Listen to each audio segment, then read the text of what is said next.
If you ask most normal boys on the street what they want to be when they grow up, one of the most obvious answers you'll get is professional athlete. It makes sense. A life of professional sports is often seen as the most desirable route towards happiness and financial freedom. It's also a route that is widely believed to prevent a life of crime. But what happens when a player chooses both? Quincy Promes is what happens. For some reason, Quincy Promes, an active football player who at the height of his playing career was earning millions, decided that it wasn't enough. He's still earning millions from football, by the way. In early 2024, the Dutch Public Prosecutor's Office demanded that the former Dutch international serves a 9-year prison sentence. What for? Well, for legal reasons and to stay in line with YouTube's content policies. For the purposes of this video, you can think of Quincy Promes as a young, up-and-coming baker. One that loves the art of baking so much that he's turned to selling baking powder. Under-the-counter baking powder. He's trafficked over 1,300 kilograms of baking powder into Europe. I don't think many people really understand how crazy that is. Using pretty simple math from Google on street values of baking powder, we're talking almost 100 million euros worth of this stuff. You easily get multiple life sentences, even death sentences, moving this kind of weight in many places in the world. We'll go into more details on it all in the video, but I wanted to open on that so we all know that we're not dealing with a simple case of possession. We're dealing with a very large network of bakers.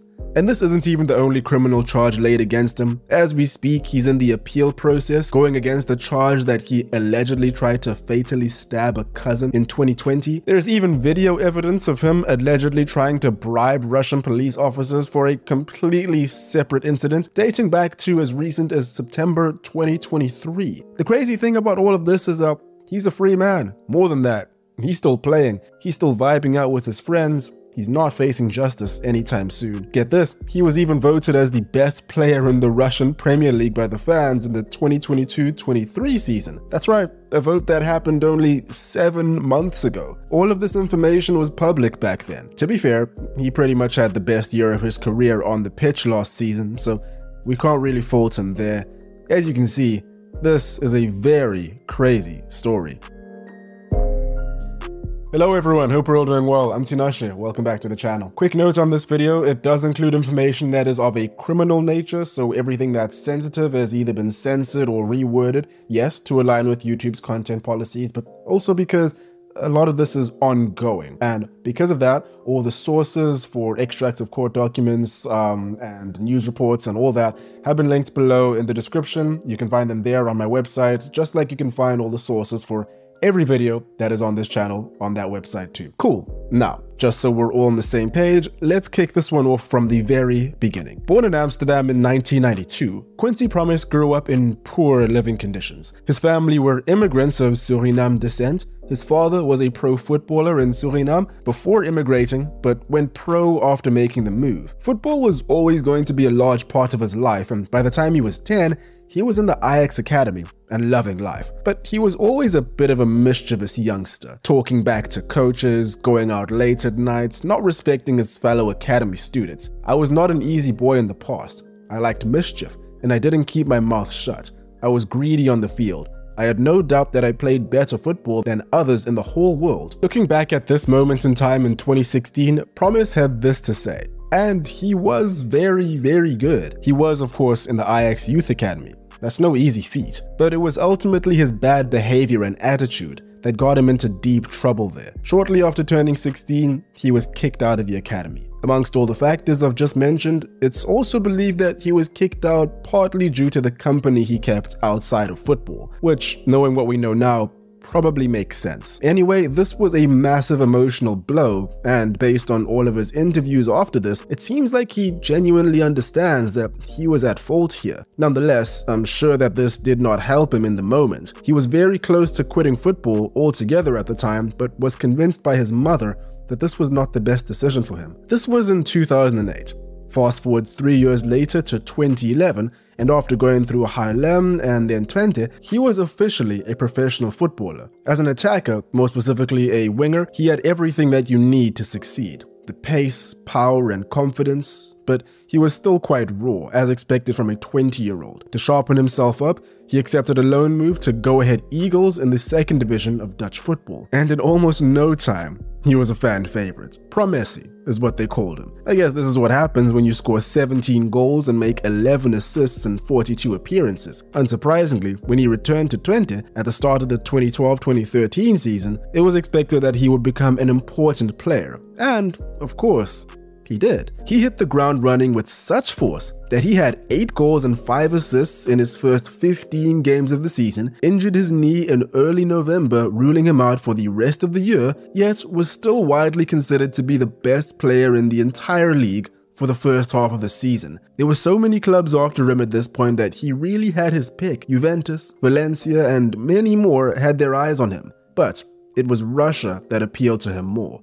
Spartak Moscow. As it turned out, this was probably the best decision of his entire career. And if we fast forward to 2024, it's quite possible that this was one of the best decisions of his entire life. Promes moved over in a 15 million euro deal and immediately proved himself to be worth the money. The next 4 years consisted of him breaking record after record as he won multiple Player of the Year awards, Player of the Month awards, Team of the Year awards, and much, much more. All of this culminated in Spartak Moscow winning the league in 2017, with Promes being named as the best football player of the year in Russia too. This was the first time that the team had won the league since 2001. These are his stats for 2017, with a reminder that only 30 games are played in an RPL season. They're magnificent. Despite all of this, he refused to leave right there and then, staying on for another season, achieving even better numbers. I hope you all realize what all of this means. What I'm trying to say is that even back in 2017,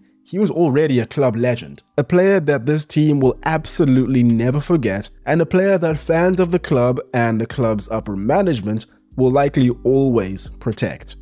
Keep that in mind. He had accomplished his goal of raising his profile, and in 2018, he was overdue for testing himself in the bigger leagues. He was still only 26 at the time. First was Sevilla. Things didn't work out, and nobody can say it was due to a lack of faith in him or anything like that. He signed for 20 million euros, still to this day the record sale for Spartak Moscow. He played in 49 games in the 2018-19 season alone. After signing a 5-year contract with the Spanish club, he only managed to score 3 times, with 9 assists in total. He didn't exactly perform as expected.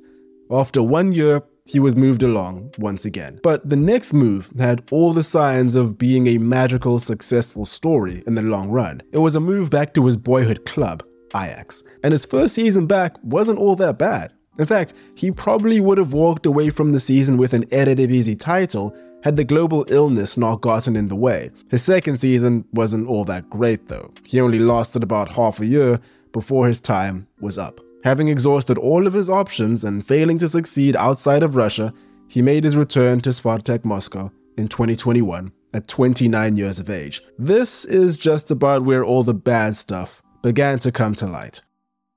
On an international level, Quincy Promes hasn't had the most glittering careers for Aranya, but he also hasn't had the worst, not by a long shot.